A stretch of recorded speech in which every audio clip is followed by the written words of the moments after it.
Counsel for the respondent, anything additional? And the VP was also not made to answer to the what was it? And it was not part of the impeachment complaint, Your Honor. For the record. Noted. Noted. Senator Judge Erwin Tulfo, you have 2 minutes, sir. Thank you, Mr. Presiding Officer. Sa ating pong testigo, kahapon po nabanggit ho ninyo na meron na po kayong persons of interest na umano'y kinausap na po ng VP Vice President Sara Duterte para patayin umano ang Pangulo, First Lady at former Speaker of the House. Ang tanong ko po, paano pala ho ninyo ito natalisod o natunto ng impormasyong ito? Gayong sa kanya pong press con, wala naman pong siyang sinabi kung sino mga taong ito. Sinabi niya lang na may kinausap na ho siya. How did you find out? Ganito po yan, sa lahat naman po ng kaso na hinahawakan po ng National Bureau of Investigation para po maging successful yung aming pag-iimbestiga, ay nagre-rely po kami sa iba't ibang intelligence report. Yun nga po, may tinatawag tayong open source intel, human intelligence, and we also use tools to monitor things. At nag-trim down po tayo niyan, tinitingnan po natin hanggang dumating tayo dun sa punto na mayroon pong resolusyon yung ating pong kasong tinitingnan. With regards to po sa persons of interest, yung prosesong din yan po ang ating pong sinundan. Okay. Without mentioning po kung sino itong mga tao na ito or yung pagkakilala nila, kung nasaan sila, maaari po ba ninyong bigyan kami ng ideya itong mga persons of interest na ito? Kung ano po talaga ang trabaho nila, kung sila po ba talaga yung mga hitman o mga gun for hire o riding in tandem, ano ho ang klaseng trabaho meron itong mga ito? Well, siguro po ganito, although I cannot reveal so much and the identity, but going to the process na sinasabi ko nga po, so we're using informants, may mga sinusundan po tayo. Ang una-una ating pong tinignan dyan, yun nga pong sinabi na kumausap ng papatay at yung pong papatay ay pumayag na. So, ano pong ginawa natin dito? Tinignan na natin kung saan spear po papasok, sino ba yung pwede, saan ba pwedeng nanggaling yon? Hindi kagad sino, saan po ba pwedeng nanggaling yon?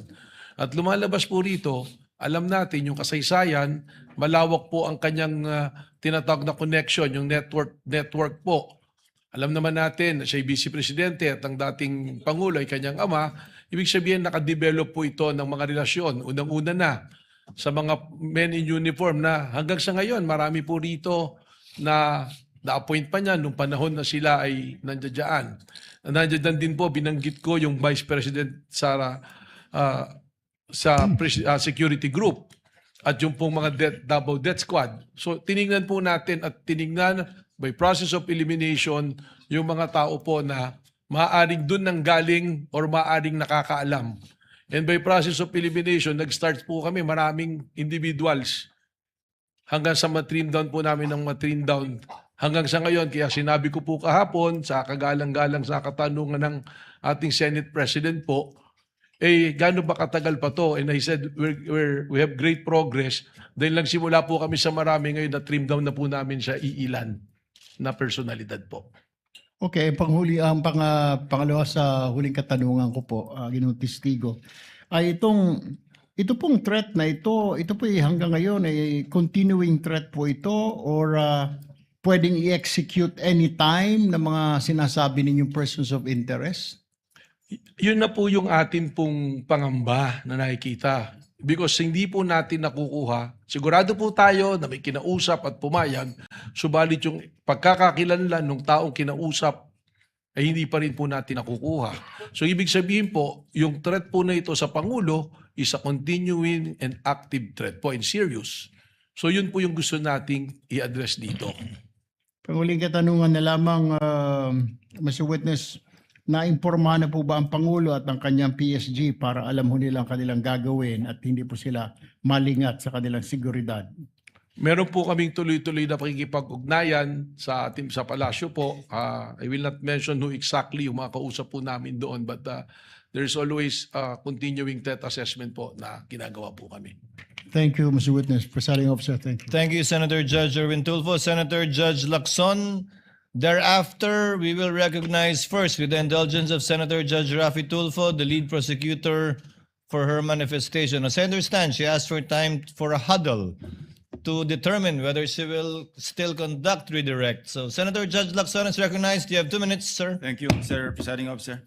Follow-up lang ito doon sa mga points raised by Senator Judge Rafi Tulfo kahapon relating to 3 similar cases, Ronald Mas, Mayor Baste Duterte, saka VP Sara.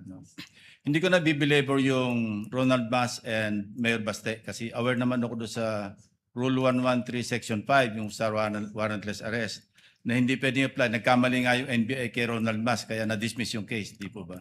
But I'm more interested in the cases of Mayor Baste at saka kay VP Sara. Kasi almost similar yung kanilang mga sinabi, pero I'm just wondering why you did not investigate Mayor Baste, pero si Mayor Sara, hindi lang kayo nag-investigate, nag-repair pa kayo ng complaint sa DOJ, hindi po ba? Yun po yung amin pong ginawang investigasyon ay doon na po sa threat na sinasabi namin na pangkalawakan. Yung dito po kay Mayor Baste, kaya hindi po natin na inimbestigahan, isinasama po namin dito sa task force na ito to come out with the report eventually. But we have coordination also po with other agencies. Yes. So walang ongoing law enforcement investigation against Mayor Baste? Kasama po dito sa ano po namin sa special task force po.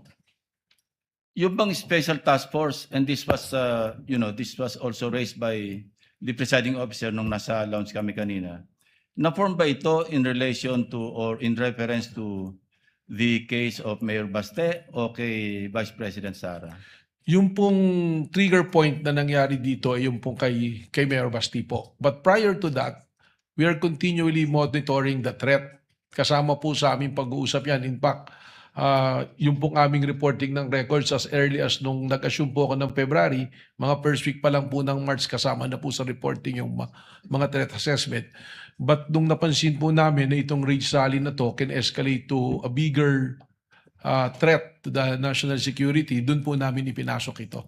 So mas ang ginamit nyo yung kay Mayor Baste as an open source kesa sa mag-file kayo ng criminal complaint against Mayor Baste? Ganun po yung naging process namin dito. But eventually, we have an agreement within us that if we can establish that the elements for grave threat will be there, we will be contemplating also on filing a grave threat and inciting to sedition as well. Pero halos pareho kaya iniisip ko, baka meron double standard. Bakit kayo nag-focus kay Vice President pero hindi nyo in-apply kay Mayor Baste? Halos pareho yung sinabi nila na maliwanag naman, bukod doon sa January 2026, na ulit pa ng April 12, di ba? Na sinabing Romanov, threat against the first family, nasundan pa ng pupugot, ang kailangan lang namin yung ulo. So pero kay Vice President, halos ganun din Pero bakit inimbestigahan nyo kay Vice President Sara at na-refer nyo na sa DOJ for PI, pero yung kay Mayor Baste parang unlevel na sa law enforcement investigation pa rin? Sapagkat ang isa pong dinedevelop namin dito na theory po is yung sabwatan.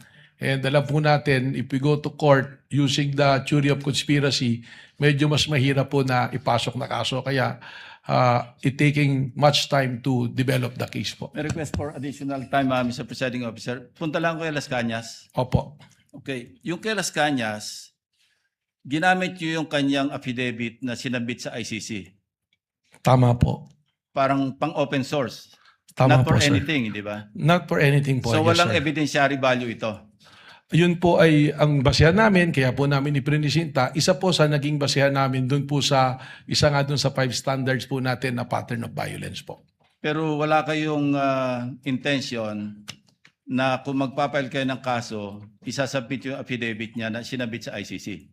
As a matter of reference lang po for the purposes of establishing the pattern of violence. But to directly papanagutin po sa isang krimen or what, sa palagay ko po baka po hindi ito tatanggapin ng korte po. Yeah, kasi kung open source, hindi nga tatanggapin ng korte. Tama po. Kasi kung open source, kung nag-extend pa kayo, in-expand nyo yung open source information gathering, dapat sana nireview nyo rin yung aming committee hearing dito. no? Yung na-mention kanina ng defense na initially deny talaga si Arturo Las Cañas tungkol sa DDS, EJK, etc.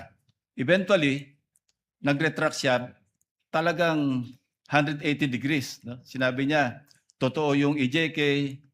Hindi ba dapat part din yun ng open source information gathering ninyo? Tama po. Actually, nung binasa po namin yung affidavit, may isang paragraph doon na nagtukoy nga dyan na nag-testify as binawi. Ang sinundan na po namin dito, at naalala ko po, meron kasing new report doon sa 24 oras after ng pre-trial po sa ICC, nagkaroon po ng interview kay Las Canas kung saan sinasabi niya yung affidavit na ginawa niya na isinabit sa ICC at nung kinukumpara po namin doon sa sinasabi niya, lumalabas na yun po. Pangatlo na po yun. So, Alam nyo, iba yung affidavit